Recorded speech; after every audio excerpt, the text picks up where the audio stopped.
Syederalun beredar video detik-detik pusat perbelanjaan di Ukraina terbakar akibat serangan rudal Rusia pada Senin 27 Juni 2022. Informasi dihimpun, peristiwa ini terjadi di wilayah Poltava, Kremenchuk, Ukraina. Presiden Ukraina Volodymyr Zelensky menyebut Rusia menembakkan rudal ke pusat perbelanjaan Debulo. Zelensky mengatakan tentara Rusia terus membombardir Ukraina. Tampak dalam video, api berkobar membumbung tinggi menutupi awan. Petugas pemadam kebakaran sibuk melakukan evakuasi terhadap korban. Sampai berita ini diturunkan, belum diketahui berapa pasti jumlah korban.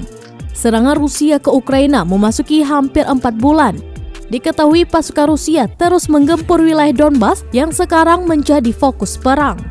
Rusia pun diprediksi akan menggunakan senjata baru, yakni rudal tahun 1960-an dalam invasinya ke Ukraina.